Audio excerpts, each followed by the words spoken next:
A long time ago, when the grain was yet to be separated from the chaff, when the camel was a broker and the flea was a barber, when I used to wait for the vines to grow and loaded the logs at the riverbank, once there was, twice there wasn't, would tales be fabricated?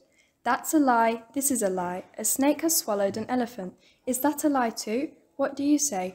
There was a magical museum. The name of the museum was Miletus Museum. One day, Umut went into this museum.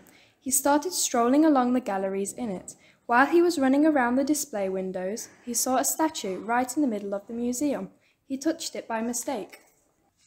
This museum was magical, so the statue all of a sudden came alive and started talking. "Who dares to disturb the king of rivers, Meandros?" snapped the awakened statue. Frightened, Umut had rolled backwards. In the meantime, he had also answered the statue that had come to life. "It's me, Umut," he said. "How did you come to life?" "This is a magical museum. The statues you touch can come to life," he said. "Did you just say that you are the king of rivers?" Meandros said. "I'm the king of rivers. I control all the rivers. I make a flood when I want to, and drought comes too when I want to. I can turn the fields into marshlands. People shouldn't make me angry."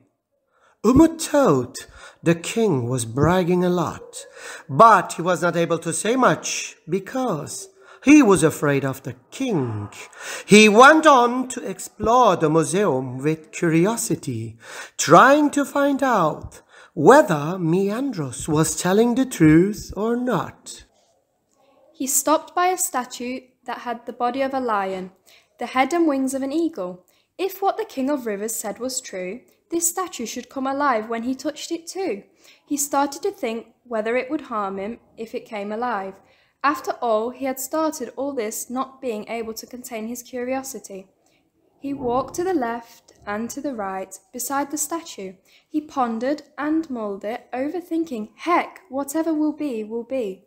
He touched the head of the statue. All of a sudden, the statue came alive.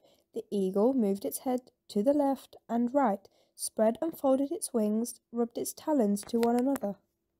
The griffin then turned to Umut. "Little child, why did you wake me up?" Umut answered fearfully. "I was just beside the statue of the Meandros, the king of rivers. I touched him by mistake. He came alive all of a sudden and talked to me.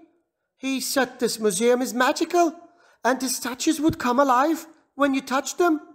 The statue said, "He's right. Miletus Museum is magical. Now, tell me, what do you want from me?" Umut asked, "I have never met anyone like you before. Who are you?" "My name is Griffin," said the statue. "I'm a wrath creature that comes from centuries back with my sharp claws and ravenous beak." Thinking that all the statues liked boasting, Umut took a step back. Griffin misunderstood him and thought he was afraid. "Do not be that much afraid, you little child. I'm going to ask you a question. You must answer it carefully. I'm a wrathful creature that is also wise and smart too. In the very olden days, I would ask similar questions to those who would like to steal the treasure of my master. If you answer this question after giving it some thought, you can leave this place in peace. But you must be careful. If you give the wrong answer, I will catch you with my talons that can carry even an elephant." Umut was not scared of the griffin before talking to it, but after speaking to him, fear gripped him. He started to brood on how he could save his skin. He chewed the cud, he thought and thought, he pondered upon it, chopped and changed. He thought and thought, but could make neither heads nor tails of it. Then saying, "Whatever will be, he asked Griffin, "The Holy of Holies, majestic and wrathful, but wise Griffin, you're right, I'm really scared of you, but I could not find a way out. So, ask your question and I shall reply. Griffin shook his head to the left and right, spread its wings and folded them and said, I like you, little boy. Even though you are afraid, you must always tell the truth. The truth will lead to success. I will make it easier for you. Instead of asking you a hard question, I will give you a task. If you can complete it, I will congratulate you. But if you try to fool me, then you'll have a reason to be scared of me. Umut was excited to hear the words of Griffin. I need to do this, or else I will end up like those who tasted his wrath centuries back, he thought. Okay, Griffin, I will not fool you. I'm ready for the task. Griffin waved his head from side to side again. Stretching its large wings, it spoke. Here's a simple task for you, little child.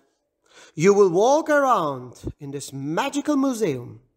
You will look at all the display windows, one by one, and you will find the thing that I'm going to tell you about. You will answer the questions I will ask about it.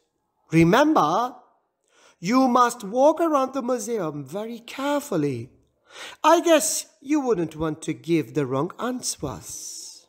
He went on to add, what I want you to find is neither too big nor too small.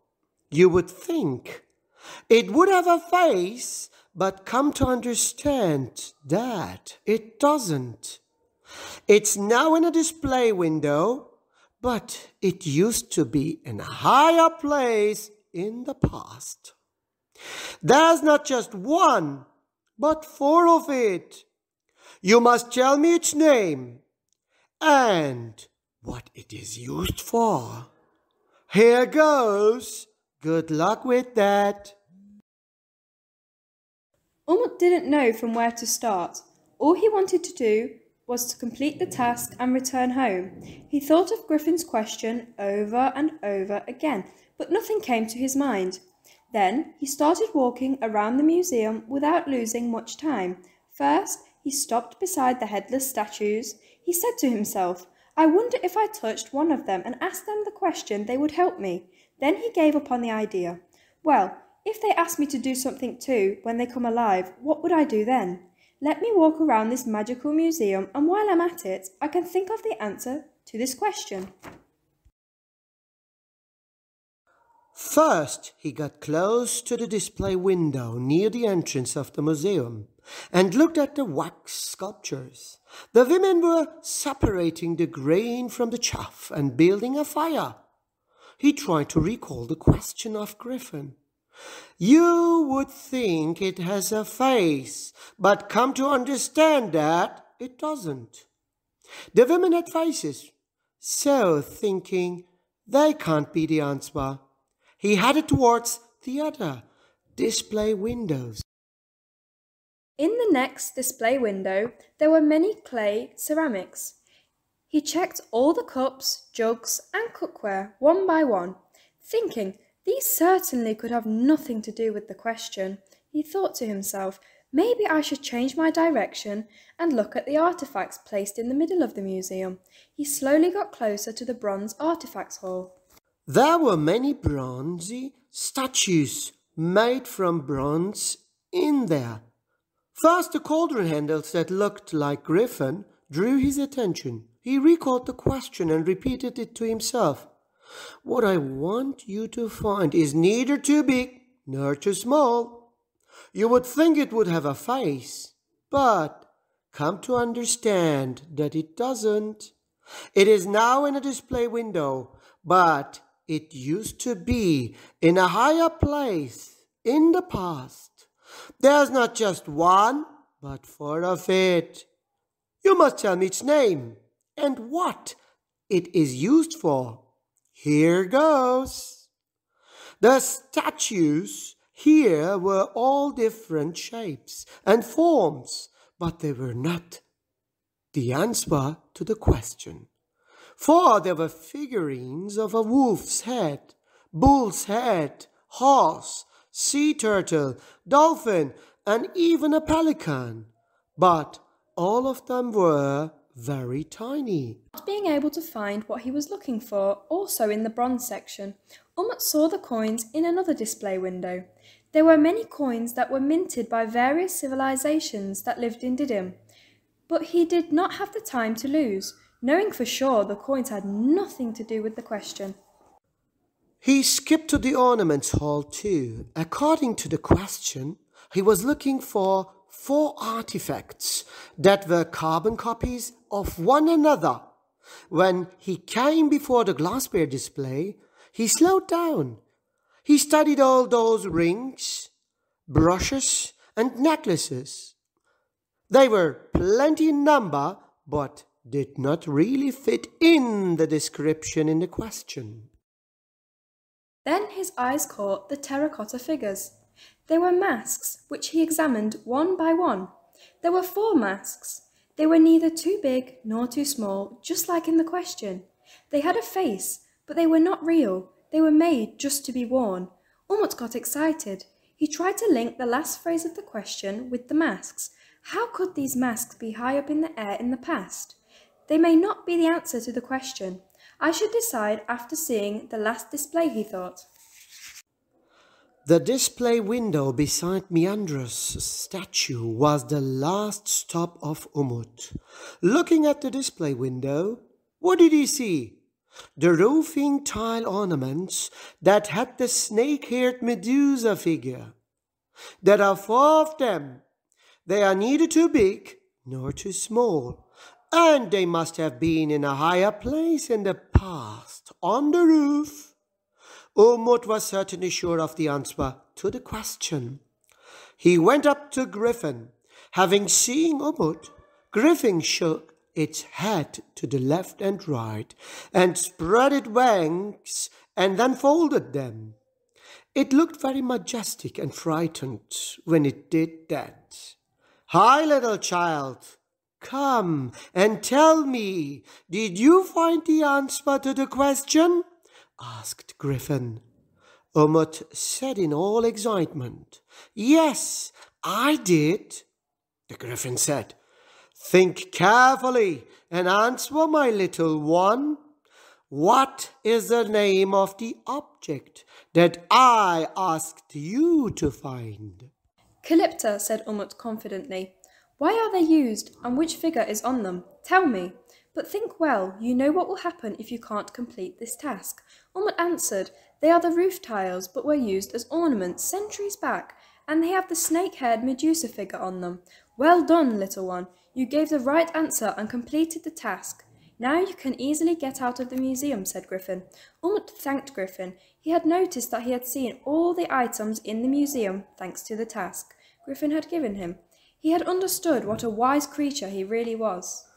While Umut was getting out of the museum, having seen that visiting museums could be exciting, he started making plans on revisiting the museum for new adventures. 3 apples fell from the sky, one for those like Umut who get excited when they get into a museum, one for those who made such beautiful artifacts centuries ago that can still be appreciated today, and the last for those who, having read this tale, would like to journey into the magical world of the Miletus Museum.